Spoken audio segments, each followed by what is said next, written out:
안녕하세요. 60대 초반이고 퇴직한 지 몇 년 된 가장입니다. 제 나이대의 대한민국 남자라면 대부분 저랑 같을 것 같습니다. 젊었을 때는 돈 버느라고 세월 가는지 모르고 앞만 보면 살다 보면 어느새 머리는 희끗해지고 주름만 깊어지는 아저씨가 되어버리지요. 아내와 아이들을 위해 일만 하다 보니 생활은 그렇게 부족하지 않지만 아이들과의 관계도 친밀하지 못하고 아내와의 사이도 그렇게 좋지 않은 경우가 대부분이잖아요. 저와 아내의 사이가 그렇게 나쁜 것은 아니지만 그렇게 좋은 것도 아닙니다. 아이들은 다 컸다고 다들 밥벌이 찾아서 나가 살고 이제 아내와 둘이 잘 지내보고 싶은데 아내는 집에서 하루 종일 저랑 같이 있기 싫다는 티를 냅니다. 퇴직 후 첫 몇 달간은 그러지 않았는데 얼마 지나지 않아 등산이라도 갔다 와라, 친구들이라도 만나고 와라, 저와 집에 둘이 있는 시간이 많아진 게 싫었나 봅니다. 그동안 돈만 버느라 마땅한 취미도 없고 저는 그래도 공무원 연금으로 생활이 가능하지만 친구들 대부분은 아직도 일을 하고 있는 경우가 많아서 낮에 만날 친구도 별로 없습니다. 아내의 등살에 못 이겨 산에도 가보고 공원에도 가보고 하지만 혼자서 뭘 하려고 하니 금방 재미가 없어지더라고요. 아내에게 같이 등산이라도 다니자고 했지만 아내는 집에서도 같이 있는데 나가서라도 따로 있고 싶다며 제가 등산을 가지 않고 집에 있는 날에는 아내는 어떻게 해서든 약속을 만들어서 집을 나갔습니다. 아내는 제가 퇴직하기 10여 년 전부터 전업주부를 하면서 시간이 남을 때는 취미 활동도 하고 모임도 가져서 주위에 아는 사람이 많아 나가서 할 게 많은가 보더군요. 아내가 밖에 나가 지인과 만날 때 집에 혼자 있으면 제 자신이 불쌍하고 처량해졌습니다. 그렇게 1년 정도 지났을 때였습니다. 하루는 아내가 모임에서 사람들이 온다며 저보고 나갔다 오라고 하더군요. 마땅히 갈 곳이 없어 그냥 방 안에서 혼자 있겠다고 했지만 여자들끼리 모임인데 제가 있으면 부담스럽다며 돈 10,000원 쥐어주며 저를 내쫓았습니다. 저는 정말 너무나 비참했고 집 근처 카페에 가서 커피 한잔 하면서 들고 나간 책을 보며 시간을 때울 수밖에 없었습니다. 아내가 저녁 7시 이후에 들어오라고 해서 밥도 못 먹고 있다가 너무나 배가 고파서 7시가 갓 넘어서 집에 들어갔습니다. 손님들이 다 간 줄 알았는데 아직 안 간 손님이 있었고 아내는 왜 연락도 없이 들어왔느냐며 저를 흙어보았습니다. 아직 안 간 손님은 긴 생머리에 단아하게 생긴 40대 정도의 여성이었고 옷가짐이나 하는 행동이 되게 여성스러워 보였습니다. 가벼운 인사를 하고 저는 배가 너무 고파서 주방에 가서 라면을 끓이기 시작했습니다. 아내는 손님 있는데 라면을 끓이냐면서 저를 나무랐고 저도 그때 서러움이 폭발해서 밥을 차려주지 못할 망정 이 시간까지 밥도 못 먹고 밖에 있다 들어온 남편에게 그게 할 얘기냐고 화를 냈습니다. 우리가 싸우는 소리를 듣자 그녀는 당황해하며 황급히 자리에서 일어났고 아내의 잔소리를 들으며 저는 라면을 먹을 수밖에 없었습니다. 그날 이후로 그냥 아내를 꼴도 보기 싫어서 알아서 밥을 차려 먹고 그냥 집 밖을 하염없이 돌아다녔습니다. 할 것도 없고 갈 곳도 없었지만 아내랑 계속 있으니 아내도 저도 너무나 스트레스를 받았기 때문에 어쩔 수 없었습니다. 그렇게 몇 주가 흘렀을 때였습니다. 그날도 혼자 걷다가 공원 벤치에 앉아서 멍하니 하늘만 쳐다보고 있었습니다. 그동안 가정을 위해서 열심히 살았는데 퇴직을 하고 나니 찬밥 신세가 된 제 모습이 처량했습니다. 하늘은 맑디 맑고 눈부신데 제 삶은 우중충하고 끝을 향해 점점 시들어가는 느낌에 너무나도 슬펐습니다. 계속 그렇게 앉아있다가는 더 우울해질 것 같아서 벤치에서 일어나려 하는데 저 멀리서 단아한 여성이 걸어오는 것이 보였습니다. 마치 영화의 한 장면처럼 그녀가 걸어오는 몸짓 숨결 하나하나가 마치 슬로우 비디오처럼 느껴졌습니다. 왠지 낯설지 않은 그 모습에 넋이 나가 있는데 그녀도 이내 저를 알아본 듯 인사를 했습니다. 그녀는 몇 주 전 집에 남아있던 아내의 손님이었습니다. 서로 짧은 인사를 나누었고 몇 마디 나눈 후에 아쉽지만 그녀를 떠나보낼 수밖에 없었습니다. 그녀와 공원에서 마주친 후로 제 심장이 쿵쾅쿵쾅거리고 설레는 것을 느낄 수가 있었습니다. 마치 제가 젊은 시절로 돌아간 것 같았습니다. 그녀의 단아한 모습과 지나치며 맡았던 그녀의 향기가 잊혀지지 않았습니다. 그날 이후로 매번 그 공원에 그 벤치를 찾아갔습니다. 남는 게 시간이고 아내와 집에 있어봤자 트러블만 생기는 걸 알기에 혹시나 한 번이라도 그녀와 마주치길 기대하면서 그 공원으로 출퇴근을 했습니다. 책과 따뜻한 차를 가지고 가서 몇 시간씩 그 벤치에 앉아 있었습니다. 하지만 한 달이 지나도록 그녀와 다시 마주치는 기회는 없었습니다. 아쉽기는 하지만 딱히 할 것도 없고 공원에 가서 좋은 공기 마시며 따뜻한 햇살 아래에서 책을 읽는 것도 나쁘지 않아서 그 뒤로도 쭉 그 공원을 찾았습니다. 그러다 몇 주 뒤 벤치에 앉아서 책을 읽고 있는데 그녀가 제게 다가와 말을 걸었습니다. 그렇게 기다리던 그녀를 몇 달 만에 다시 보니 너무나도 흥분이 됐지만 티를 안 내려고 애써 태연한 척했습니다. 그녀는 가볍게 인사를 나눈 뒤 그날은 시간이 좀 있는지 제 옆자리에 앉았고 제가 읽던 책에 대해서 물어보았습니다. 그녀도 소설책 읽는 걸 좋아한다고 했습니다. 그동안 돈을 버느라 다른 취미 활동은 할 수 없었지만 출퇴근하는 지하철에서 소설책을 많이 보던 저였기에 책에 대해서 이야기할 것은 많았습니다. 저는 미국 고전 소설을 잘 보는 편인데 그녀는 일본 소설을 좋아하더군요. 서로의 관심책에 대해서 이야기를 하다 보니 시간 가는 줄도 모르고 몇 시간을 이야기했던 것 같았습니다. 어느새 하늘은 알록달록하게 노을이 지고 이제 가야 할 시간이라며 자리에서 일어섰습니다. 저는 아쉬움을 뒤로 한 채 그녀를 보내줬습니다. 그 다음 날도 그 다다음 날도 벤치에 앉아서 책을 봤지만 그녀를 볼 수 없었습니다. 집 앞에 중고 서점이 있는데 방문을 했습니다. 그녀가 얘기했던 일본 여작가가 생각이 났고 다행히 그 작가의 소설이 있어서 하나 구입했습니다. 그 책을 읽으니 그녀의 생각이 더 많이 났고 그렇게 그 작가의 소설을 3번째 읽던 때였습니다. 그날은 왠지 아침부터 기분이 좋았는데 그날 다시 그녀를 만날 수가 있었습니다. 제가 보던 책을 확인하더니 소녀처럼 웃기 시작했고 자신의 가방에서 제가 전에 읽던 소설책을 꺼내 보이더군요. 그녀는 서로 좋아하는 작가의 소설을 읽고 이야기를 나누는 독서 모임을 하면 어떻게 했냐고 하더군요. 지난번 우리 집에 왔을 때 사실 아내와 다른 여자분들과 미술 모임이었는데 자기는 여러 사람을 만나는 게 익숙하지 않아서 모임을 나가지 않고 있는데 저랑은 왠지 편하게 모임을 할 수 있을 거라면서 그 뒤로 매주 일주일에 2번씩 만나서 독서 모임을 이어나갔습니다. 저는 남는 게 시간이라 하루 이틀이면 소설책 한 권을 다 볼 정도였고 그녀도 책 읽는 걸 좋아해서 이틀에서 3일에 한 권씩 읽기 시작했습니다. 그렇게 매주 그녀와 만나다 보니 우리는 급격하게 친해지기 시작했습니다. 제가 그동안 읽은 소설책 양이 어마어마하기도 했고 아무래도 나이가 많다 보니 그녀보다는 조금 더 깊은 얘기를 하곤 했을 때마다 그녀의 눈빛은 초롱초롱 빛이 났습니다. 그러다 책을 10권 떼었을 때 그녀가 처음으로 뒤풀이를 하자고 해서 파전집으로 갔습니다. 문학 얘기는 막걸리의 파전과 함께하는 거라며 자기가 대학교 독서 동아리 때는 항상 그랬다고 했습니다. 막걸리를 한 잔 한 잔 할 때마다 그녀는 평소와는 다르게 말이 많아졌습니다.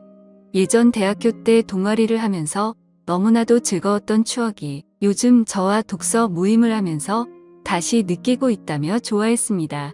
그러면서 자기는 지적인 남자가 좋아서 대학교 때도 책을 많이 보는 동아리 선배를 짝사랑한 적이 있었다며 제가 자신과는 다른 견해의 이야기를 할 때는 너무나 똑똑해 보인다고 하더군요. 저 좋으라고 하는 소리였겠지만 은근히 기분 좋고 설레기도 했습니다. 조금 더 취하자 자신의 가정 이야기도 했습니다. 자신은 이혼녀이고 이혼한 지는 5년 정도 됐다고 합니다. 전 남편은 집이 많이 부유했었고 남편과 시댁도 아무런 문제가 없었지만 아이를 낳지 못하는 걸로 갈등이 있었다고 합니다. 기어코 전 남편은 다른 여자와 바람이 나서 아이를 데리고 왔고 이혼의 대가로 그녀가 지낼 만한 집에 전세금과 생활비 정도의 의자료를 받고 이혼을 했다고 했습니다. 전 남편은 돈 버는 거에만 관심이 많아서 소설 책을 읽는 거는 시간 낭비라며 자신을 무시하고는 했는데 요즘은 저랑 이렇게 소설을 읽으니 좋다더군요. 그래도 전 남편과 이혼에 대해서 얘기를 하면서 기분이 좋아지지 않았는지 그녀는 막걸리를 원샷하기 시작했고 그러더니 갑자기 테이블에 머리를 박고 자기 시작했습니다. 저는 10여 분간 그녀를 흔들어 깨웠지만 그녀는 이미 만취 상태였고 어쩔 수 없이 그녀의 지갑에서 신분증을 발견하고 그녀의 집으로 그녀를 데려다 주었습니다. 집 근처에 오니 다행히 정신이 조금은 드는지 비밀번호를 알려주었고 그녀의 집 문을 열고 들어가 침대에 그녀를 눕혔습니다. 40대의 젊은 이혼녀가 사는 집에 들어오니 흥분이 되는 느낌이 들었습니다. 여자 혼자 살아서 그런지 집도 깔끔하고 좋은 냄새가 났습니다. 저도 취기가 조금 돌고 있고 그녀도 취해서 얼굴이 붉어져 있어서 더 예뻐 보였기 때문에 고백하고 싶은 마음이 굴뚝 같았지만 그렇게 되면 요즘 삶의 활력소인 그녀와의 독서 모임이 끝날 것 같아서 두려웠습니다. 저는 그녀에게 이불을 덮어주고 집을 나올 수밖에 없었습니다. 다음 독서 모임에 나온 그녀는 그날은 정말 미안하다며 작은 선물도 사왔습니다.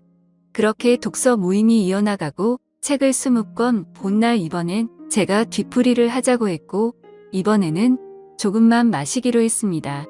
우리는 막걸리를 마시며 최근 읽었던 책에 대해 진지한 얘기도 하고 이런저런 얘기도 했고 적당히 취했을 때 그녀의 집 앞까지 같이 걸어갔습니다.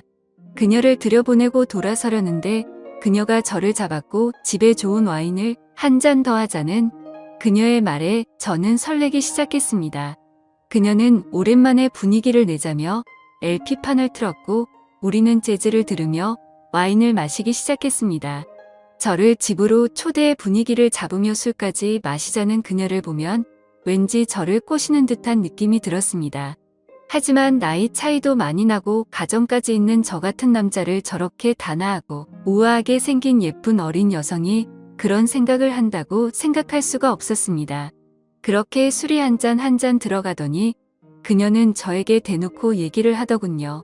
이렇게 예쁘고 젊은 여성이 혼자는 집까지 데려와서 대놓고 꼬시고 있는데 왜 반응이 없냐면서 배시시 웃으며 얘기를 했습니다.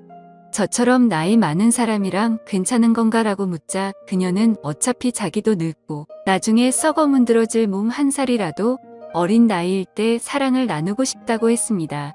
그러면서 저는 나이는 많지만 아는 것도 많고 연륜도 많은 게 오히려 더 매력이 있다며 한 번만 더 망설이면 자기처럼 어리고 예쁜 여자를 만날 기회가 이제는 없을 거라며 저를 놀리는 농담을 했습니다.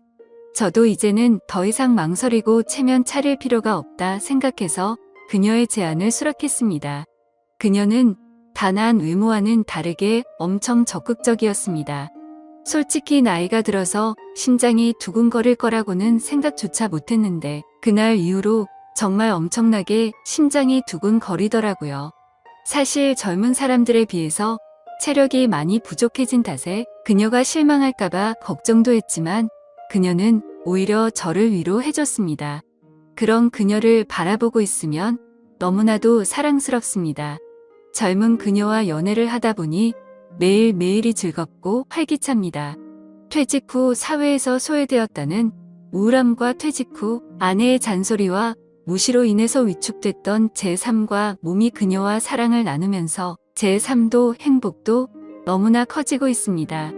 제 또래 위축된 많은 대한민국의 퇴직남들이 저처럼 좋은 기회에 다시 사랑을 하며 행복한 생활을 할 수 있는 제2의 인생이 꼭 있기를 바라겠습니다. 지금까지 제 사연을 들어주셔서 감사드립니다. 구독과 좋아요 부탁드려요. 감사합니다.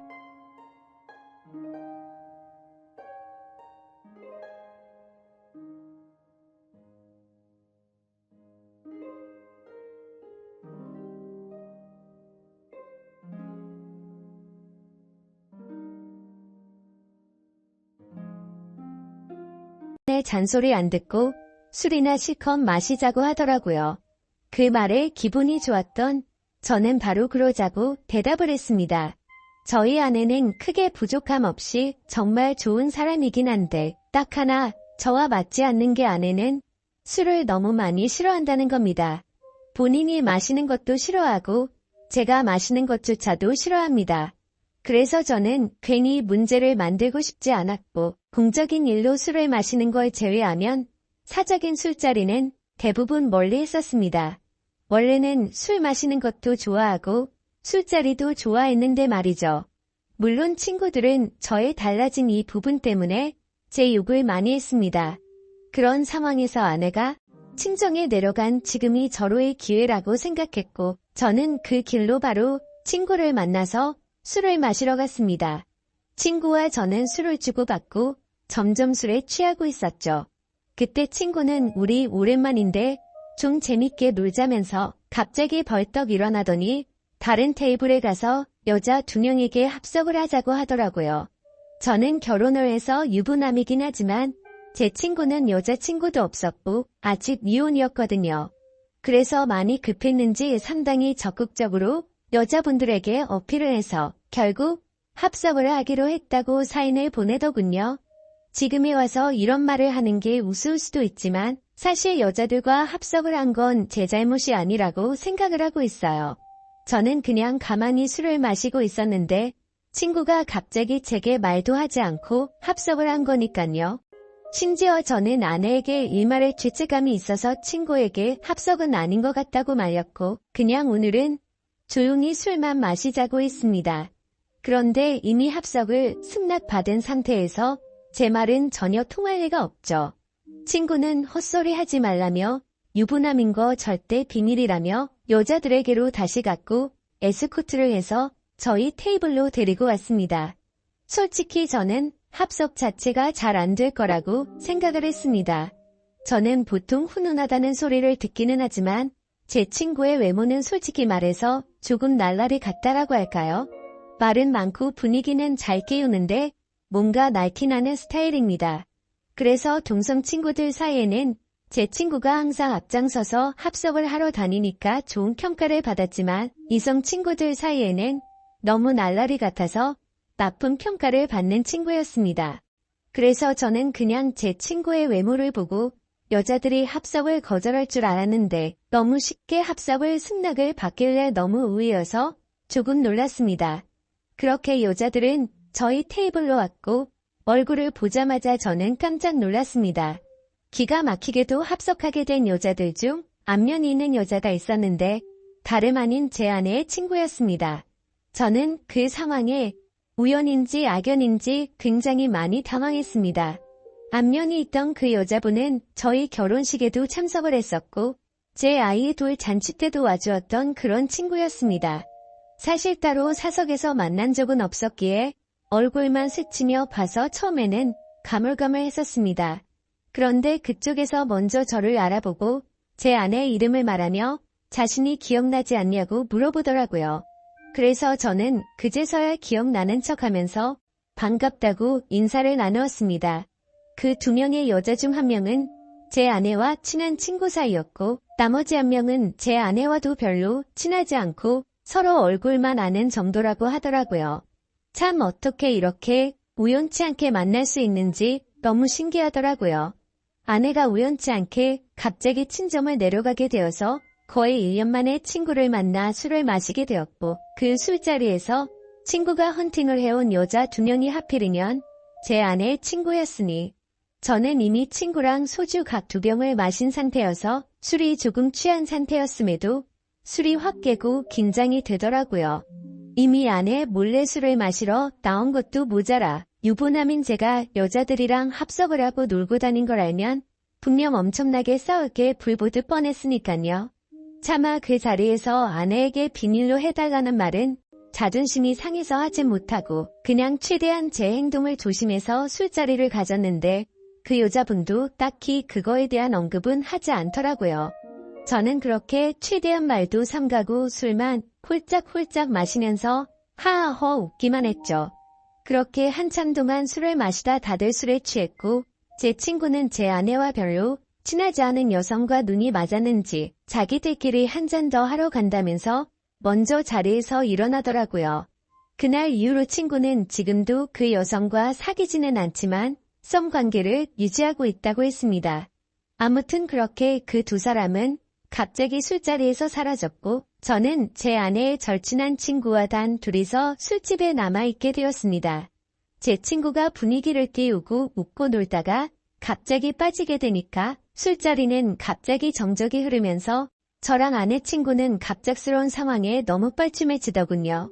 그래서 저는 그 자리가 좀 많이 불편했고 아내 친구도 불편해서 금방 일어날 거라고 생각했습니다. 하지만 제가 먼저 일어나자고 하면 괜히 빈정상하게 될 것 같기도 했고 그렇게 되면 오늘 있었던 일을 아내에게 말하지 않을까 싶어서 그냥 가만히 있었죠.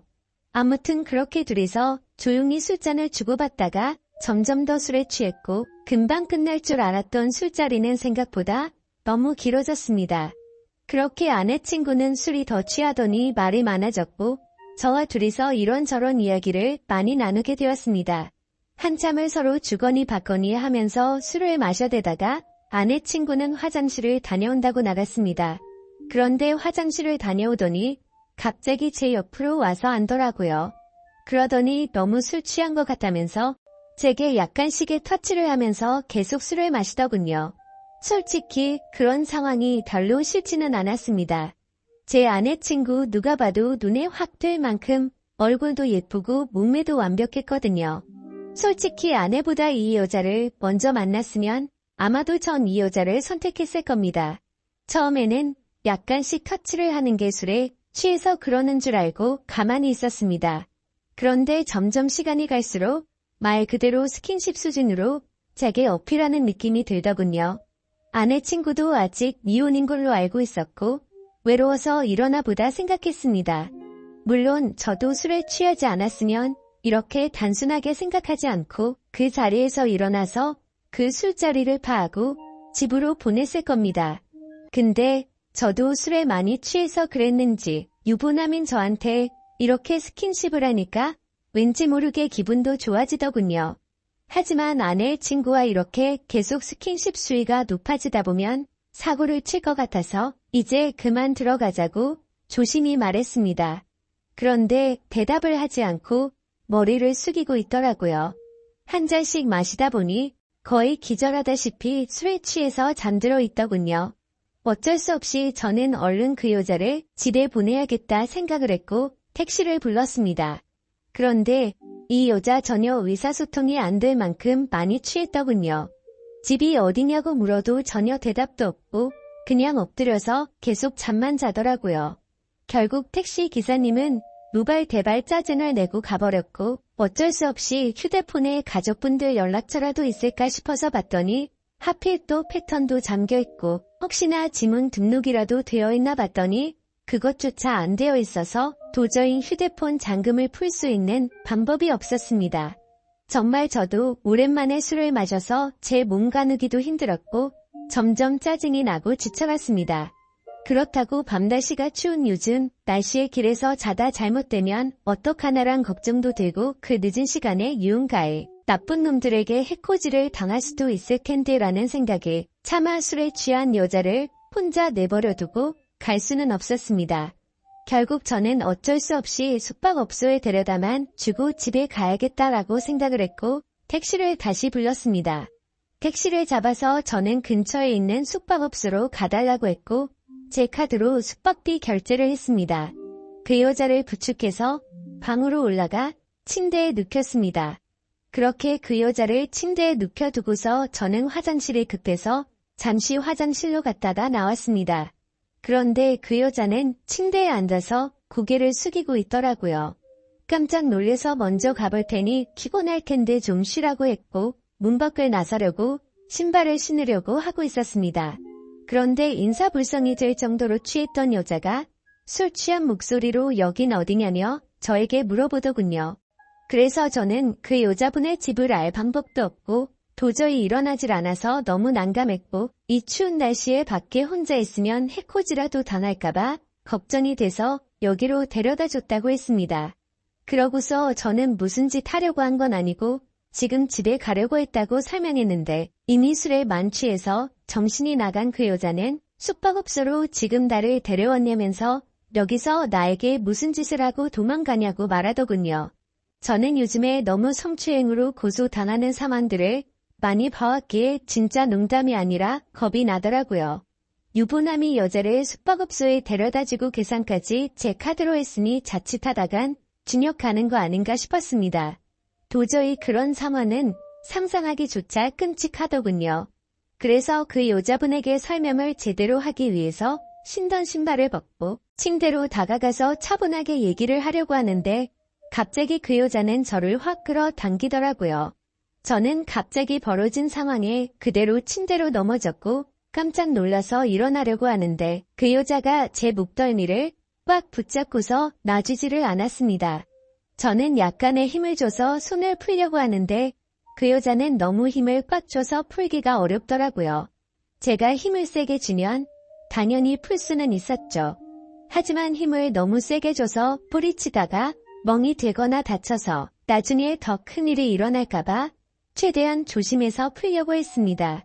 심지어 저도 그날 친구랑 각 2병 가까이 마셨고 여자분들이 와서도 각 2병 이상씩 마신 것 같으니까 사실 4병 정도를 무리하게 마셔서 이미 제 정신 상태도 말이 아니었었죠.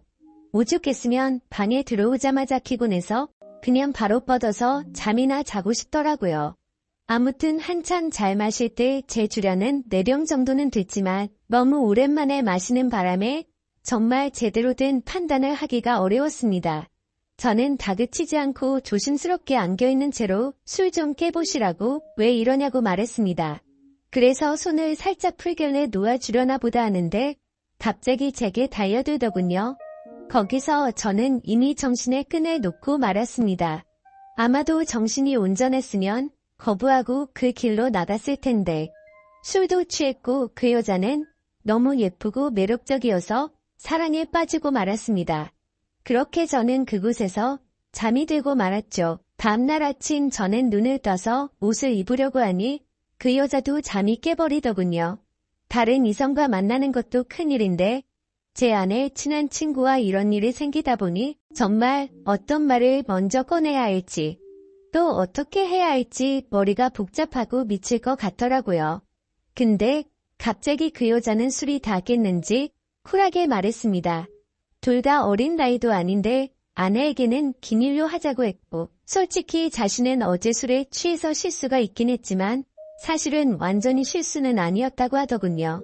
저에게 호감은 있었던 상태였고 술을 마시다 보니 조금씩 관심이 생겼다고 했습니다.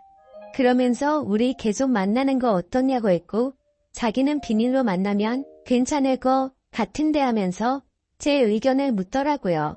저도 솔직히 그렇게 어디 하나 빠지지 않는 여자가 대시를 하니 도덕적으로 정말 잘못된 거 너무 잘 알지만 고민이 많이 되더라고요.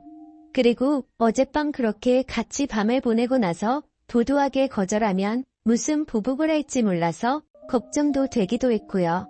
그래서 저도 호감이 가서 그러고 싶긴 한데 조금만 더 생각을 갖자고 했습니다. 하지만 그녀는 충분히 생각하라면서 말과 행동이 다르게 갑자기 저를 끌어안았습니다. 생각은 복잡한데 제 행동은 그렇지가 않더라고요. 저희는 그렇게 결코 술에 취해서가 아니라 명백하게 또 다시 만남을 갖고 말았습니다. 그렇게 저는 무슨 마법에 걸린 것 마냥 아내에게 너무 미안하지만 아내 생각이 전혀 나지가 않더라고요. 아내의 친구와 그렇게 연인처럼 저녁까지 함께 시간을 보내고 집으로 돌아왔습니다. 아내는 예정대로 저녁이 다 되어서야 집에 도착하더군요. 저는 집에 들어와서 아내의 얼굴을 보는 순간 내가 무슨 일을 저질렀나 싶고 너무 미안한 마음이 들었습니다. 가슴속으로 계속해서 조마조마하고 미안한 마음에 어찌할 바를 몰랐습니다. 아내가 들어오자 저는 아무렇지도 않은 척 태연하게 조심히 잘 다녀왔냐고 했고 아내는 이틀 동안 별일 없었냐고 묻더군요. 저는 너무 찔려서 움찔했지만 태연한 척 집에서 푹 쉬고 있었다고 거짓말을 했습니다. 그렇게 그날 밤 저의 잘못된 짓들은 무사히 넘어갔고 그 일이 일어난 지도 벌써 한 달이라는 시간이 훌쩍 지나버렸습니다. 지금까지도 아내는 그때의 일에 대해서 전혀 아는 바가 없습니다. 아내 친구와는 그날 이후로 한 달 동안 5번 정도를 더 만났고요. 예상하시다시피 연인처럼 지내고 있고 사실상 저희는 바람을 피우고 있는 상황인 거죠. 정말 잘못한 것도 알고 있고 반성하고 있습니다. 제가 욕먹을 거 뻔히 알면서도 이 글을 쓰는 이유조차도 아내에게 미안한 마음과 도저히 이런 식으로 계속 만나는 건 도저히 아닌 것 같아서 이제는 이 만남을 정리해야겠다고 생각해서입니다. 문제의 발단이 되었던 헌팅을 한 제 친구는 그때 그 여자와 아직까지도 썸을 타면서 만나는 중이라고 합니다. 이틀 전에 연락이 와서는 슬슬 고백을 해볼까 하더군요. 그래서 진도는 어디까지 나갔냐고 물어봤는데 아직 아무런 스킨십도 하지 않았다고 합니다. 유부남인 저는 그 사고를 쳤는데 미혼인 제 친구는 아직 스킨십조차 하지 않았다니 참 아이러니하네요. 결국 겉으로만 보면 저와 아내 친구 둘이서만 눈이 맞아서 이런 만남을 갖고 있는 거겠죠. 정말 저는 어떻게 해야 할지 너무 고민이고 걱정이 됩니다. 아내에게 솔직히 어떻게 된 일인지 처음부터 끝까지 말해주면 용서를 해줄까 생각도 해봤지만 한두 번 만난 것도 아니고 제 아내의 평소 생각과 행실을 보면 절대 용서를 해주지는 않을 것 같습니다. 남편이 불륜을 한 걸 좋아할 여자는 없을 뿐더러 제 아내는 일반적인 사람들보다 더 보수적이어서 그런 걸 혐오하는 수준의 사람이거든요. 실제로 아내의 어릴 적 동창 친구 중 불륜을 한 친구가 있는데 그 친구와 거의 평생지기 친구임에도 불구하고 바람을 피운 사람과는 만날 가치가 없다면서 상욕을 해대며 그 친구와는 손절을 하더라고요. 평생 만나오던 친구인데도 사람 취급 안 하고 내치는 성격인데 제가 사실대로 말하면 어떻게 될지는 안 봐도 비디오겠죠. 제 생각에는 제가 아무리 무릎 꿇고 용서를 빌어도 절대로 그냥 넘어갈 사안은 아닌 것 같습니다. 아마도 이 사실을 말해준다는 건 저는 제 아내와 이혼을 각오하고 말을 해야겠죠.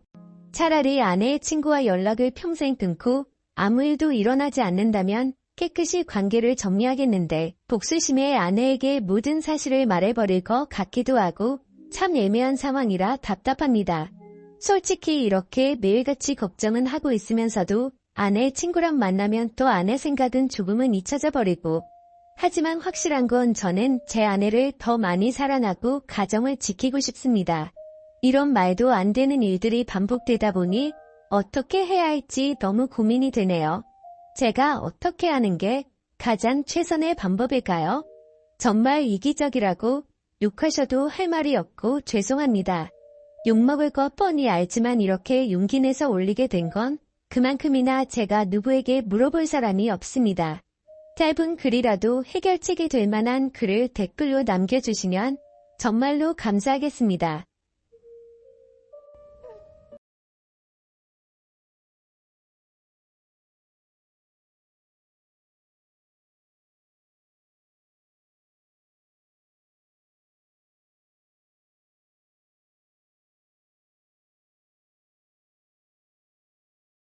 안녕하세요. 저는 올해 30대 초반이 되었고 딸아이 한 명을 키우고 있는 유부남입니다. 사실 이 이야기를 글로 적어볼까 말까 한참을 고민해봤습니다. 하지만 저를 두고 떠나버린 전 여자친구가 생각나기도 했고 이제는 몇 년이 지난 일이어서 허심탄회하게 이야기할 수 있을 것 같아서 이렇게 글을 씁니다. 저는 20살에 여자친구를 만나게 되었습니다. 여자친구는 같은 대학교에서 같은 학과를 다니고 있는 여자였고 얼굴도 예쁠 뿐만 아니라 항상 남들을 배려해주는 모습에 제가 반하게 되었죠. 결정적으로 제가 고백을 하게 되었던 계기가 있었습니다. 저희는 사회복지학과였고 그룹으로 과제가 있어서 같이 실습을 나가게 되었던 거죠.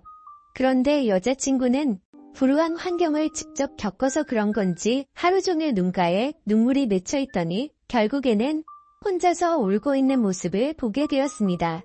그런 모습을 보면서 참으로 마음이 가엽고 남들을 생각하는 마음이 깊다라는 걸 깨닫게 되었던 거죠. 그날 이후로 한참을 고백을 할지 말지를 고민하고 또 고민했습니다. 왜냐하면 저는 군대를 빨리 가려는 계획이었고 심지어 이때 날짜도 정해져 있던 상황이었습니다.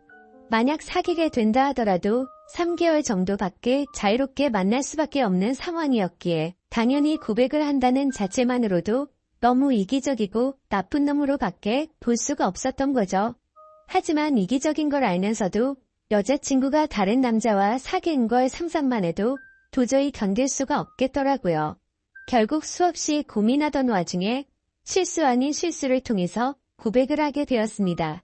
다 같이 술자리를 하게 된 날, 평소에 술이 약하던 저는 과하게 마시게 되었고 여자친구와 이런저런 이야기를 하다 보니까 저희 집과 여자친구의 집이 버스 2정거장 정도밖에 차이가 나지 않는 가까운 동네에 살고 있더라고요.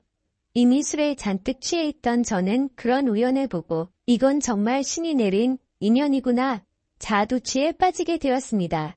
그래서 평소에는 수줍음이 많던 저는 여자친구와 즐겁게 대화를 하였고 술자리가 끝나고 집에 갈 때가 되어서 제가 가는 길에 택시를 내려준다고 말하게 되었던 거죠.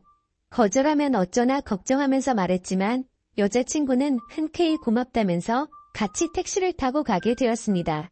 집으로 한참 가던 중 여자친구는 술 기운 때문인지 잠깐 사이에 금방 눈을 감고 잠을 자고 있더군요. 저는 그런 여자친구를 보면서 심장이 폭발하듯이 두근거렸고 멍하니 바라만 보면서 살짝 손끝만 닿아도 너무 좋더라고요. 그렇게 시간은 순식간에 지나가더니 여자친구의 집에 도착을 하였고 저에게 조심히 들어가라며 손을 흔들어 주더군요. 그때 무슨 용기가 났던 건지 저는 돌아서는 택시를 멈춰 세우고 계산을 하고 택시에서 내렸습니다. 갑자기 왜 내리지? 라는 표정으로 저를 쳐다보는데 너무 민망하더라고요. 뭔가 이상한 사람으로 오해할까 봐서 저는 얼른 대답을 했습니다. 집이 근처니까 운동 삼아서 조금 걸어서 가려고 한다고 했죠. 그러자 여자친구는 싱긋 웃으면서 나도 속이 더부룩한데 같이 산책이나 할까? 라며 먼저 물어봐 주더군요. 그렇게 30분가량을 함께 산책을 하게 되었고 저는 용기를 내서 여자친구의 손을 잡게 되었습니다.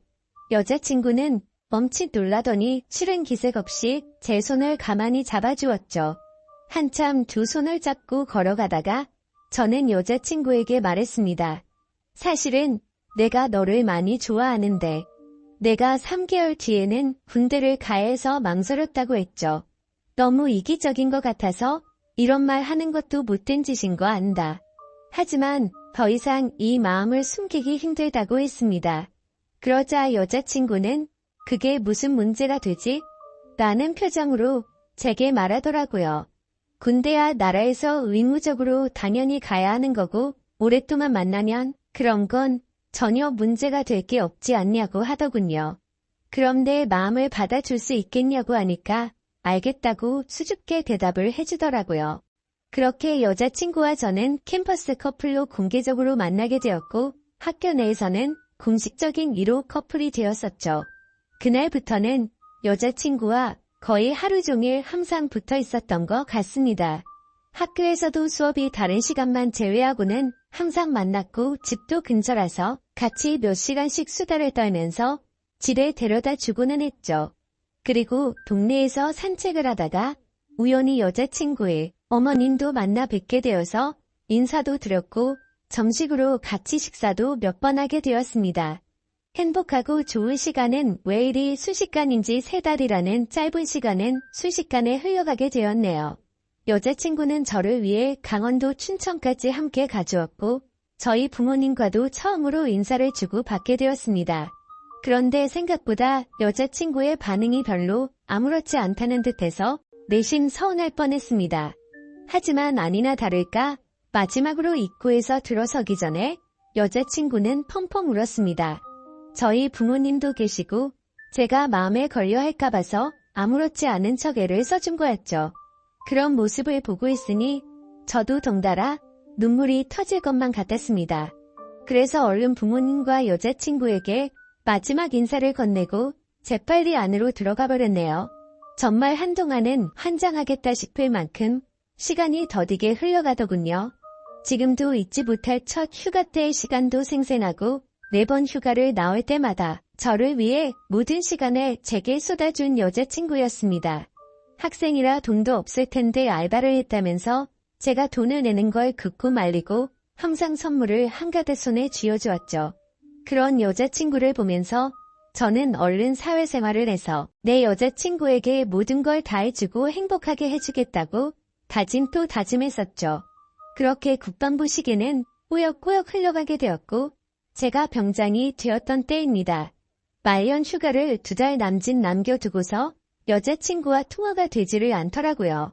무슨 일이지 싶어서 밤새도록 잠도 제대로 한숨도 못 잤죠. 다음날 아침 점호가 끝나자마자 곧장 여자친구에게 전화를 걸었습니다. 그때서야 여자친구가 전화를 받더라고요. 뭔가 모르게 목소리가 살짝 달라서 이상했지만 무슨 일인데 전화가 안 된 거냐고 짜증내듯이 물어보았습니다. 여자친구는 어제 감기 몸살이 너무 심해서 약 먹고 잠들었다며 미안하다고 하더라고요. 그래서 목소리가 이상했구나 싶어서 갑자기 챙겨주지 못하고 짜증만 내서 미안한 마음이 들었습니다. 저는 걱정되고 깜짝 놀래서 짜증난 것 같다며 미안하다고 말했고 아플 텐데 약 먹고 쉬라고 하고는 통화를 끊었습니다. 그렇게 일과 시간이 끝나고도 한참 뒤에 저녁이 다 되어서 다시 전화를 걸었습니다. 여자친구는 지금은 몸이 좀 괜찮다고 대답을 해주었고 저는 안심을 하게 됐죠. 그런데 여자친구가 사실 할 말이 있다고 하더군요. 저는 진지한 여자친구의 말에 무슨 일이지 싶어서 가슴이 내려앉는 기분이었습니다. 무슨 일인지 물어보니 여자친구가 할머니가 미국에 계시는데 지금 안 좋은 일이 있는데 돌봐줄 사람이 없어서 자신이 몇 달간 갔다 와야 할 것 같다더군요. 그러면서 아마 미국에 있어서 통화가 어려울 것 같은데 저녁 조심히 하고 금방 돌아오겠다 하더라고요. 저는 나름 걱정한 것보다는 다행이라는 생각에 그럼 조심히 다녀오고 편지라도 꼭 하라고 했습니다. 그렇게 그날 여자친구와 마지막으로 통화를 하게 되었습니다. 안 그래도 더딘 국방부식에는 여자친구가 미국으로 떠나고 나서부터는 시간이 더욱 더디게 가더군요. 하지만 결국 시간은 더디게 흐르고 흘러 저는 드디어 전역을 하게 되었죠. 당연히 전역을 하고서 여자친구와 함께 여행도 가고 행복한 시간을 가질 줄 알았습니다. 하지만 제 곁에는 여자친구가 없었기에 도저히 행복한 기분이 들지가 않더라고요. 그래서 저는 여자친구가 편지로 알려준 미국 전화번호로 전화를 걸었습니다. 하지만 그 번호는 연결이 되지 않는 번호더군요. 그렇게 몇 날 며칠을 기다렸지만 제가 전역을 한 걸 당연히 알 텐데 연락이 오지 않았습니다. 저녁의 기쁨보다도 우울한 기분만이 가득했습니다. 온갖 생각이 다 들더니 내게 거짓말을 하고 나를 버린 건가라는 생각이 들더라고요. 도저히 참지 못하고 며칠 동안을 여자친구의 집 근처를 배회하였습니다. 그러다가 제 두 눈을 의심하면서 심장이 내려앉는 것만 같았습니다. 미국에 갔다던 여자친구가 아파트 단지로 들어오더니 집으로 향하더군요. 저는 너무 화가 나서 당장 뛰어가서 크게 소리를 지르면서 불러 세웠습니다. 깜짝 놀란 여자친구는 엄청 당황해하는 표정을 짓더니 갑자기 울어버리더군요. 저도 너무 당황한 나머지 갑자기 왜 그러냐면서 어깨를 토닥여 주었습니다. 그러자 갑자기 제게 정말 죄송해요 라고 하더라고요. 갑자기 존댓말로 미안하다고 하는데 이게 무슨 일인지 도저히 이해가 되지 않았죠. 그렇게 아무 말 못하고 있으니 여자친구인 줄 알았던 그녀는 지혜 언니의 쌍둥이 동생이랍니다. 여자친구에게 쌍둥이 동생이 있다고 얼핏 들은 것 같은데 이렇게 똑같이 생겼을 줄은 몰랐죠. 저는 울고 있는 여자친구의 동생에게 제가 소리 질러서 많이 놀랬죠. 제가 죄송해요 하고 말했습니다. 그런데 아무 말 없이 펑펑 울기만 하더라고요. 이걸 어떻게 해야 하는 건가 당황해하는데 뒤에서 제 이름을 부르는 익숙한 목소리가 들렸습니다. 뒤를 돌아보니 여자친구의 어머니셨고 어머님은 보자마자 저를 안아주면서 그동안 고생 많았겠다고 말씀해 주시더군요. 그렇게 혼란스러운 상황은 진정이 되었고 셋이서 함께 여자친구네 집으로 올라가게 되었습니다. 난감한 그 상황에 여자친구를 찾는 게 예의가 아닌 듯해서 가만히 있었습니다. 그러다가 어머님은 어렵게 첫 마디를 꺼냈습니다. 사실 진작에 이 얘기를 해줬어야 했는데 너무 늦게 알려줘서 미안하다고 말씀하시더군요. 사실은 그랬습니다. 경장이 되고 연락이 안 되던 그날 밤. 여자친구는 집으로 돌아오던 길에 음주 뺑소니 사고가 일어났고 그 자리에서 구급차로 응급실로 갔지만 결국에는 세상을 떠나고 말았다고 했습니다. 저는 그 충격적인 말을 듣는 순간 눈물이 터져버렸습니다. 어릴 때를 제외하고 울어본 적이 없었던 그런 제가 저도 모르게 눈물이 났죠. 제가 우는 모습을 보고는 어머님과 여자친구의 동생도 같이 눈물을 흘렸습니다. 어머님은 제가 이런 소식을 들으면 얼마 남지 않은 군대 생활이 너무 걱정이 됐고 혹시라도 나쁜 마음 가져서 타령을 하거나 사고를 칠까 봐서 이 사실을 숨기셨답니다. 그래서 다음날 여자친구의 동생을 시켜서 전화를 받게 했던 거였죠. 여자친구처럼 배려심이 깊은 어머님은 나름대로 저를 생각해서 거짓말을 하셨던 겁니다. 하지만 저는 도저히 그 상황에서는 화가 나서 참지를 못하겠더라고요. 아무리 그래도 그렇지 어머님도 힘드신 건 아는데 이건 아닌 것 같다면서 말을 했습니다. 정말 죄송하지만 지금 당장은 나가볼 테니 다음에 다시 뵙자고 말씀을 드렸습니다. 그러자 제가 너무 걱정이 되었는지 어머님과 여자친구 동생의 번호를 제게 적어주시면서 마음 좀 추스르고 궁금한 거나 힘든 거 있으면 언제든지 연락하라고 하시더군요. 그런 착한 어머님의 마음씨를 보고 있으니 눈물이 더 쉴 새 없이 나더라고요. 소중한 딸을 잃어서 마음이 아프신데 불구하고 저를 배려해 주시는 모습에 죄송했습니다. 어머님과 동생에게 제가 너무 당황스러워서 그렇다며 정말 죄송하다고 하고는 나갔습니다. 저는 도저히 제 마음이 추스러지지가 않았습니다. 며칠 동안 방 안에 틀어박혀서 술만 마셔댔지만 울고 또 울었습니다. 부모님도 제 이야기를 얼핏 알게 되셨기에 저를 걱정은 하셨지만 따로 건들지는 않으셨죠. 그때는 정말 너무 많이 힘이 들었습니다. 술을 마셔도 눈물이 나고 가만히 있어도 눈물이 나고 또 화장실에서 용변을 보다가도 눈물이 나더군요. 순간순간 울컥해버려서 너무 마음이 아팠습니다. 그렇게 착한 여자친구를 이렇게 데려간 하늘이 원망스러웠고 음주운전으로 뺑소니를 쳤다는 그 인간 같지 않은 인간도 원망스러웠습니다. 그 사람을 찾아갔다가는 돌이킬 수 없는 사고를 칠 것만 같아서 겨우 참아냈었죠. 지금 와서 어떻게 한다고 하더라도 돌이킬 수가 없는 일이었습니다. 짧지만 20살에 3개월을 내내 붙어 다녔고 항상 함께하지 못했지만 2년 가까이 매일 같이 통화를 하고 휴가 때 함께 행복한 시간을 보냈던 해맑고 예쁜 여자친구가 너무 보고 싶었습니다. 그러다가 결국 술에 너무 취한 나머지 여자친구와 너무나도 닮은 여자친구의 동생에게 전화를 걸었습니다. 궁금한 게 있어서 그런데 잠시 시간을 내줄 수 있냐고 물었고 그녀는 알겠다고 대답을 하더라고요. 그렇게 무작정 찾아갔더니 여자친구와 똑같이 생긴 그녀는 미리 나와 있었습니다. 마땅히 갈 곳이 없었고 그녀와 함께 술집으로 향했죠. 술을 얼마나 마셔댔던 건지 여자친구가 앞에 있는 것만 같았습니다. 너무나도 여자친구와 닮은 동생을 보고 착각을 해버린 거였죠. 그래서 손을 잡으면서 지혜아나 진짜 무서운 꿈 꿨다며 펑펑 울다가 잠이 들었습니다. 잠깐 졸다가 깨어보니 그녀는 가만히 제 손을 잡아주고 있었고 이게 꿈이었다면 하는 마음과 달리 현실을 깨닫고는 허망함에 또다시 울었습니다. 그날 이후로도 여자친구의 동생과는 가끔씩 연락을 했고 한 번씩 만나게 되었었죠. 처음에는 여자친구를 너무 그리워해서 여자친구와 닮은 그녀라도 보고 싶다는 생각에 만났습니다. 하지만 시간이 지나면 지날수록 그녀에게서 또 다른 마음이 생기기 시작했습니다. 그 힘든 와중에도 아무 말 없이 제 푸념을 받아주고 손을 잡아주던 모습 때문인가 싶었죠. 하지만 그것 때문만은 아니었습니다. 외모적으로는 여자친구와 너무 닮았지만 조금씩은 다른 부분도 많다는 걸 알게 됐고 행동들 하나하나가 여자친구와는 많이 다르다는 걸 느꼈었습니다. 정말 제 자신이 너무나도 미웠습니다. 그런 제 마음을 스스로 인정하기가 버거웠고 여자친구가 떠난 지도 2년이 다 되어가던 때였습니다. 그날도 오랜만에 그녀를 만나게 되었고 한결같이 제 이야기를 들어주더군요. 그래서 저는 단도직입적으로 물었습니다. 괜히 나를 만나서 언니에 대한 마음 정리가 안 되고 더 힘들어지지 않냐고 물어봤죠.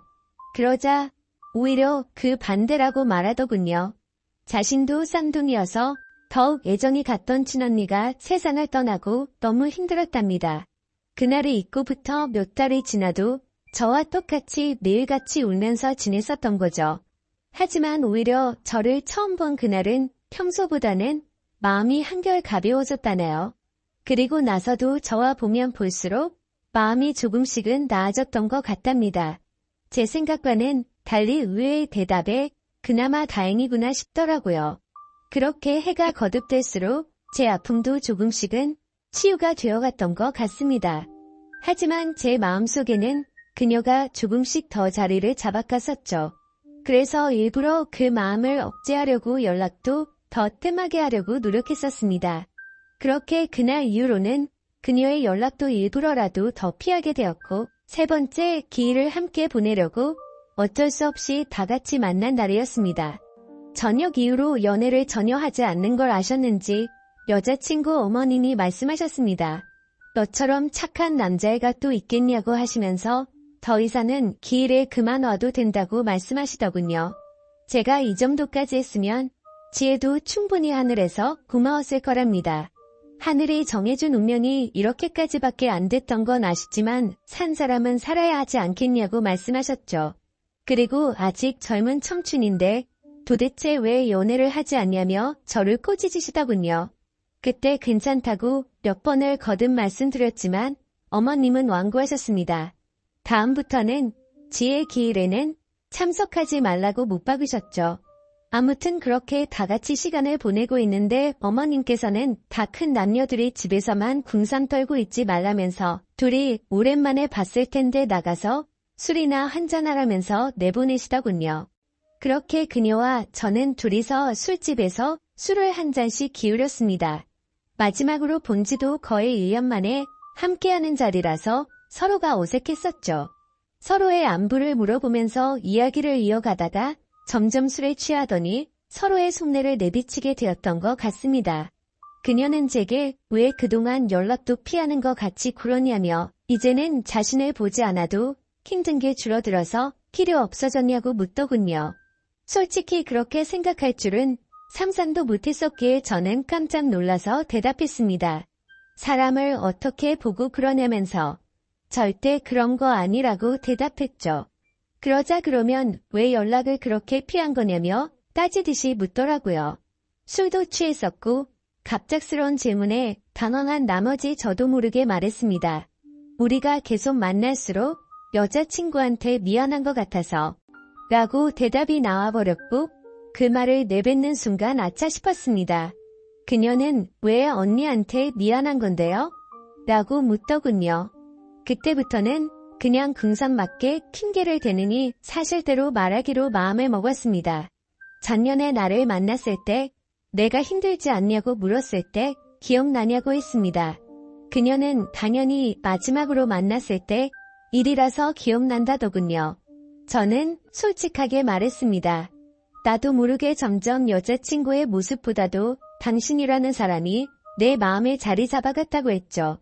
하지만 감히 어떻게 세상을 떠난 여자친구의 동생과 만날 수가 있겠냐며 내 마음이 자꾸만 흔들려서 일부러라도 계속해서 연락을 피한 거라고 했습니다. 그 말을 들은 그녀는 한참 동안 아무런 대답도 없었습니다. 그렇게 둘 다 어색하게 술만 한 잔씩 마시고 있다가 10분 정도를 가만히 있더니 고심 끝에 대답하듯 그녀가 말했죠. 저도 마찬가지예요 라고 대답하더군요. 순간적으로 제 귀를 의심하고 곧바로 되물었습니다. 마찬가지라고요? 저도 사실 계속해서 생각이 나서 한동안 너무 고민이 많았어요. 그래서 어떻게 지내는지 너무 궁금해서 연락하고 싶은 걸 참고 또 참았다네요. 그런데 어제 꿈에서 언니가 나왔는데 너무 생생한 꿈을 꿨답니다. 무슨 꿈이냐고 물어봤더니 언니가 너무 밝은 미소로 웃으면서 저를 잘 보살펴달라고 했다고 하네요. 사실 그녀도 자신의 속마음을 말할 생각 같은 건 절대 하지 않았는데 어제 그 꿈 때문에 언니도 우리가 만나길 바라는 게 아닐까 싶어서 고심 끝에 솔직한 마음을 말했답니다. 다른 사람들을 그렇게 배려하고 착한 여자친구가 생각나서 또 울컥하더군요. 그날 밤 저희는 그렇게 오랜 대화를 통해서 서로의 진심을 확인하게 되었고 결국에는 정말 조심스럽게 연애를 시작하게 되었습니다. 제게도 지혜의 마음에 절대 상처를 주지 않도록 그녀에게 평생을 바치겠다 마음을 먹었죠. 아마 그녀도 저와 같은 마음이었을 것 같습니다. 그렇게 연애를 시작하게 되면서 가족과 친구 그 누구도 저희가 사귄다는 건 몰랐습니다. 아무리 예쁜 사랑이라 할지라도 남들의 눈에는 어떻게 비춰질지 잘 알고 있었죠. 연애를 시작하면서 저희는 약속을 한 게 있었습니다. 같이 일해서 버는 돈 10분의 1을 저금하기로 하였고 평생 동안 봉사활동에 그 비용을 보태 쓰기로 했던 거였습니다. 하늘이 원망스러워서 봉사활동도 다 그만뒀었지만 왠지 하늘에서 편히 쉬고 있을 지혜를 위해서라도 그러고 싶었습니다. 그렇게 저와 그녀가 연애를 시작한 지도 5년이라는 시간이 금방 지나가더군요. 그날 이후로는 지혜의 기일에도 더 이상은 참석하지를 않았었죠. 하지만 내년 어머님의 생신에는 선물을 드리고 주기적으로 연락도 드려왔지만 동생과 연애를 한다는 사실은 차마 말씀을 드리지 못했었습니다. 모든 사람이 다 충격이 크겠지만 그 중에서도 어머님의 충격이 가장 크실 걸 잘 알았고 반대를 하시면 어떡하나 너무 걱정이 컸었죠. 5년이란 시간 동안 남들처럼 사소한 다툼이 있었지만 평생을 함께하기에는 제게 너무 완벽한 여자였습니다. 그래서 저는 더 이상은 이렇게 만나지 말고 모두에게 축복받으면서 행복하게 만나고 싶다고 했습니다. 그러자 알겠다고 대답을 얻게 되었고 저희는 어머님과 식사 자리를 마련했습니다. 어머님과 오랜만에 만나 뵙는 날, 큰 충격을 드리는 것 같아서 죄송했지만 의외의 상황이 벌어졌습니다. 셋이서 같이 식당으로 들어서자마자 어머님은 둘이 이제 결혼하기로 한 거냐고 물어보시더라고요. 너무 당황한 나머지 아무 말도 못하고 눈만 굴리고 있으니 앉으라고 하시더군요. 사실 어머님은 이미 오래전부터 저희가 만나오는 걸 알고 계셨답니다. 아무리 그래도 엄마가 되어서 딸 행동도 다른 걸 보면 뭔가 있다라는 걸 모르겠냐고요. 그러다가 몇 년 전에 우연히 저와 딸이 손을 잡고 있는 걸 봤는데 아무 말씀도 안 하셨답니다. 그때는 당연히 너무 충격적이어서 어머님도 당황했지만 만나다가 헤어질 수도 있는 거고 운명이 이런 거라면 받아들여야겠다 생각하셨다네요. 그리고 소름 끼치게 신기한 건 어머님의 꿈에서도 지혜가 나왔답니다. 그러더니 저와 그녀의 손을 마주 잡게 해주고는 웃으면서 떠났다고 하시더라고요. 소설이나 드라마에서나 나오는 이야기인 줄 알았는데 너무 신기해서 닭살이 다 돋았죠. 아무튼 너무 걱정을 많이 했었던 어머님의 반대는 없었고 저와 그녀는 결국 결혼을 하게 되었고 지금 제 아내가 되었습니다. 솔직히 지금도 지혜를 생각하면 너무 가슴이 저려오고 눈물도 날 때가 많습니다. 아내와 함께 술을 마시거나 여행을 가서도 함께 많이 울었고 제 인생에서 가장 소중한 딸아이가 태어날 때도 너무 많이 울었습니다.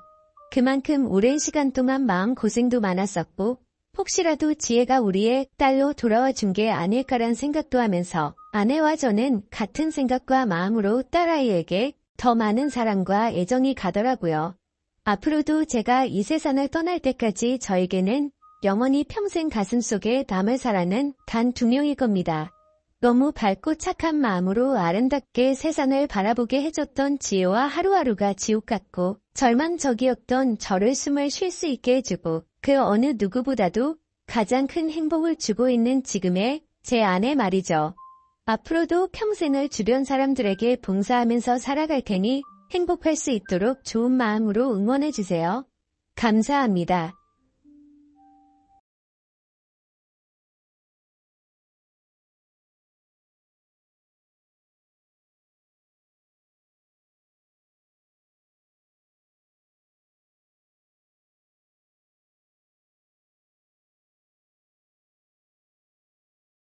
안녕하세요. 이런 곳에 사연을 보내게 될 줄은 정말 생각도 못했습니다. 말 주변이 없어서 어떤 것부터 적어야 할지 고민이네요. 우선 저는 올해 막 34살이 된 남자입니다. 제가 아내를 만난 것은 5년 전 친구의 소개를 통해서 만나게 되었습니다. 아내는 유치원 교사를 하고 있었고 저는 지방의 조그만 회사를 다니고 있었죠. 아내와 저의 나이 차이는 2살입니다. 아내가 27살 때 저를 만나 1년 연애를 하고 결혼을 했습니다. 아내의 집에서 제 아내는 장녀이고 밑으로 처제 한 명이 있고요. 아버님께서는 교사직을 하고 계셨습니다. 어릴 때부터 엄한 아버지 밑에서 교육을 받았지만 공부를 썩 잘하지 못했다는 아내는 특히 처제에게 열등감이 많았습니다. 처제는 공부를 잘해서 명문대를 갔거든요. 지방 전문대를 나와 유치원 교사를 하는 아내는 그런 것이 한이 맺힌 건지 항상 동생을 싫어했었죠. 그에 비해 사실 저희 집안은 아내 집에 비해서 더 평범합니다. 부모님은 평범하게 소기업 회사원 생활을 하시다가 은퇴하시고 귀농을 하셨습니다. 그런 저희 집이 못마땅한 건 장모님도 장인어른도 처제도 아니라 저희 아내였습니다. 말끝마다 저희 집안 이야기를 꺼내기가 쪽팔린다며 처제의 코를 어떻게든 납작하게 만들어야 된다고 말하더니 저랑 사귀면서도 동료 보육교사가 클럽에서 의사를 만나서 이번에 결혼한다는 둥 허황된 이야기를 하고 있더군요. 그런 문제로 교제 당시에는 몇 번은 헤어지기도 했습니다. 돈 많은 남자 찾아가라고. 나는 내 생활에도 만족 중이고 네가 원하는 만큼 우리 집이 갑자기 부자가 되거나 할 수가 없다고요. 그때마다 일주일도 안 돼서 저를 찾아와 무릎을 꿇고 빌면서 다시 사귀자던 그녀였죠. 저도 그땐 그런 게 사랑인 줄 알았습니다. 헤어지고 나면 허무한 감정을 이기지 못해 이젠 싸우고 헤어지면 다시 일주일 만에 만나는 게 정상인 것처럼 헤어진 것을 헤어진 거라 받아들이지 않게 되었던 거죠. 아내의 그런 성향을 이해했던지라 저는 더욱 열심히 일을 하였고 그렇게 모은 돈을 기반으로 아내와 결혼을 하게 되었습니다. 장인어른, 장모님 두 분 다 성격도 좋으신 분들이셨고 저희 부모님은 저만 좋으면 다 된 거다라고 말씀을 해주셨죠. 처제는 아내의 말만 들으면 지독한 여자 이미지였지만 결혼할 때가 되어서 만나게 된 처제는 생각과 다르게 천사표 여자였습니다. 어디서든 당당한 여자였기에 아내가 스스로 자격지심이 많구나 싶었습니다. 그렇게 결혼을 하고 얼마 지나지 않아 처제도 결혼을 했습니다. 저희 아내 결혼할 때 처가댁에서 7천만 원을 주셨습니다. 혼수는 따로 안 하고요. 그 돈이란 제가 모은 돈 그리고 저희 집에서 준 돈 이렇게 모아서 3억짜리 아파트 전세 구했었고요. 그리고 처제가 결혼할 때는 3천만 원 줬다고 하더군요. 근데 처제 남편 직업은 행정고시 출신의 고위공무원이었습니다. 아내는 그게 연신 마음에 걸리고 신경 쓰였는지 갑자기 또 저를 원망하는 투로 말을 하며 칭얼거리더군요. 그 때문에 또 많이 싸웠습니다. 이처럼 장인어른과 장모님도 더 잘난 처제보다 모자란 아내에게 더 많은 관심을 가지고 차별 대우도 하시고 했는데 아내는 항상 처제에 대한 미움과 부모님이 조금이라도 자기에게 소홀하다 싶으면 그걸로 아주 난리를 치더군요. 그러다 어느 날 아내가 임신을 했습니다.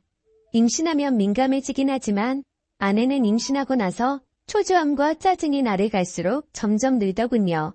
나중에서야 왜 그랬는지 알게 되었지만 그때는 그저 내 아이를 임신한 아내를 보며 책임감을 느끼면서 어떻게든 아내의 기분을 맞춰주려고 했고 아내가 원하는 음식이나 모든 걸 다 해주기 위해서 최선을 다했습니다.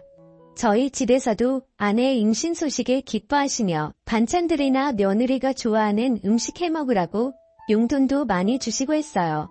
그렇게 저는 노예같이 아내를 모시면서 아내의 임신 기간을 함께 했고 기다린 끝에 저희는 소중한 아들을 얻게 되었습니다. 그렇게 출산하고 4달이 지나고 나서 아내는 심심하면 친정집에 내려가더군요. 갓난 아이를 보기가 힘이 든다면서요. 이제는 돈벌이도 제가 외벌이로 바뀌었던지라 경제적 부담도 많이 느꼈지만 저도 최대한 일을 마치면 일찍 집에 들어가 아내를 위해서 아기도 돌봐주고 했거든요. 그래도 아내는 몸이 힘들다며 한 번씩 내려가던 게 이젠 거의 매 주말마다 내려갔습니다. 한 번, 두 번이야 저도 따라가고 했지만 어느새부터인가 아내가 내려가서 자신은 고향 친구들도 보고 싶고 해서 제가 따라오면 부담이 된다고 말하면서 혼자서 다녀온다고 말을 하더라고요. 그때부터 전 아내의 태도에서 뭔가 이상함을 느꼈습니다. 그러던 중 주말이 되자 한사코 저보고 따라오지 말라며 혼자서 처가를 내려가더군요. 그래서 집에 잘 도착한 건지 걱정이 되어서 아내에게 전화를 걸었더니 받지 않았고 장모님께 전화를 하니까 아이만 맡겨두고 친구랑 놀러 간다며 말하고 바로 나갔다고 하더군요. 그래서 장모님께 솔직히 말씀 좀 부탁드린다고 요즘 아내 이상한 점이 없냐고 하니 장모님이 머뭇거리시더니 사실 아내가 육아로 스트레스를 너무 많이 받았는지 내려올 때마다 이렇게 친구들이랑 놀고 온다고 하더군요. 저는 컴퓨터로 아내가 깔아둔 핸드폰 분실 추적 기록을 따라서 아내가 어디에 있는지를 찾아봤더니 위치가 그 동네 번화가로 나오더군요. 그래서 짜증이 확 나서 아내에게 계속해서 전화를 하였고 받을 때까지 연속적으로 전화를 했습니다. 근데 전화를 받자마자 아내는 짜증을 내더라고요. 친정집에 와서 좀 쉬지도 못하냐고 버럭 소리를 지르면서 화를 내더니 전화를 끈더군요. 그때 당시에도 아내의 핸드폰은 여전히 번화가였고 클럽의 위치를 가리키고 있었습니다. 그날 몇 시간 동안 계속 아내의 휴대폰을 확인했지만 새벽이 다 되어서도 그곳에서 나오질 않더군요. 결국 그 시간에 택시를 타고 아내가 있는 곳까지 갔더니 역시나 클럽이었습니다. 클럽에 들어갔더니 아내가 남자들 여자들 무리와 한 곳에 섞여서 놀고 있더군요. 얼마나 술을 마셨는지 저도 알아보지 못하고 옆 남자에게 기대어서 자고 있는 모습에 순간 화가 치밀어 오르더군요. 제가 성질을 내자 남자들이 누구냐며 저에게 시비를 걸길래 이 여자 남편이라니까 이 여자 유부녀였냐고 하면서 화를 내고는 가버리고 아내 친구들도 짜증난다며 그 남자들이랑 같이 나가버리더군요. 시간이 조금 지나자 아내는 술이 좀 깼는지 그때서야 저를 알아보며 여긴 왜 왔냐며 오히려 화를 내더군요. 여기가 너가 말하는 집이냐고 장난치냐고 하니까 친구들끼리 놀다 보면 올 수도 있지 이걸 뭐 스토커처럼 이렇게 찾아와서 분위기만 다 조진다는 말에 화가 나서 어깨를 끌어당겨서 일으켜 세웠습니다. 그랬더니 경찰을 불러서 제가 폭행했다고 하더군요. 결국 장모님이랑 장인어른 다 오시고 아내 타일러서 그건 별일 없이 넘어갔는데 아내는 끝까지 지가 잘했다는 듯이 집에 와서도 잔인장모 앞에서 고개를 빳빳하게 들고 한 번 논 거 가지고 이렇게 폭력적인 인간이랑 못 지낸다고 이혼할 거라고 큰 소리 치더군요. 그래서 저도 그 자리에서 화가 나서 넌 나랑 신뢰라는 걸 깨버린 거라고 나한테 거짓말하고 클럽이나 다니는 년을 내가 뭘 믿고 아내로 믿냐고 했습니다. 술은 떡이 되어서 다른 남자랑 모텔 갔을지 내가 어떻게 아냐니까. 네가 봤니? 네가 봤어? 하면서 손가락으로 삿대질을 하더군요. 장인은 저한테 너무 흥분한 것 같고 미안하다고 일단 집에 가 있으면 딸을 잘 타일러 보겠다고 하더군요. 저는 너무 화가 났지만 밤이 늦어서 꼭 참고 집에 돌아왔습니다. 그 후 이 상황이 너무 답답해서 동창들에게 이야기를 했더니 제일 친한 친구가 저한테 정말 생각하기 싫은 일이지만 친자가 맞는지 확인을 해보라고 하더군요.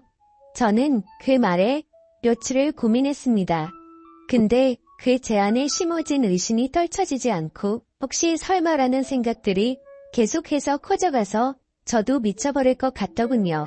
결국 아들의 친자 확인을 의뢰했고 저는 검사 결과를 받자마자 처가 댁으로 달려갔습니다. 그리고 도저히 참지 못하고 장모님 앞에서 아내에게 욕을 갈겨버렸습니다.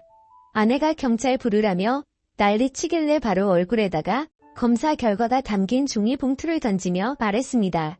이 더러운 인간아. 지금 우는 아들이 내 아들도 아니고 넌 바람 펴서 남의 아들 임신하고 나한테 그 유세를 그렇게 했던 거였냐고 했더니 안색이 갑자기 확 변하더군요. 그러더니 이내 네 아들 맞다고 계속 우기더군요. 검사 결과는 보고 말하라고 했더니 그때서야 아무 말도 못하더군요. 임신 초기에 임신 소식 듣고도 기뻐하기보다 우울해하고 초조해했던 게 바로 이것 때문이었던 겁니다. 차후에 들어보니 친구들이랑 클럽 가서 처음 만난 남자랑 실수를 했는데 그 뒤에 임신이 되었고 제 아이인지 그놈 아이인지 헷갈렸다고 하더군요. 근데 한번 바람 폈던 인간이 어디 가겠습니까? 몸 좀 추스러지니 다시 주말마다 내려가서 애 맡기고 클럽 가서 남자들이랑 놀아제 낀 거죠. 혼인 취소 소송도 알아봤지만 이 더러운 인간이 결혼하고 나서 있었던 일이라 그런 사이도 안 된다고 하더군요. 그리고 결국 장인어른이랑 장모님 찾아와서 저한테 용서를 구하시며 원하는 대로 하겠다고 하시더군요. 아내녀는 끝내 저 무섭다며 안 찾아오더군요. 하지만 도저히 이 결혼 생활을 이어갈 수 없다고 장인어른과 장모님께 설명을 하였고 결국 합의 이혼을 하였습니다. 애도 돌려줬고 결혼기간도 짧아서 남을 것도 없었고 아내의 위자료 대신해서 장인어른이 다 줬고요. 아들이었던 남의 아들 그래도 정은 줬었는데 참 서럽더군요. 웃긴 건 아내년도 그 남자 연락처도 몰라서 누구 아이인지도 모른다는데 그 말 들고 정말 한 번 더 기가 막히더군요. 결국 몇 년 지나서 소식 들었더니 애는 장인 장모 아이로 들여놓아서 두 분이서 키우고 있고 그 여자는 이 남자 저 남자 만나면서 산다고 하더군요. 참 대단한 여자입니다. 지금까지 제 사연 들어주셔서 감사합니다.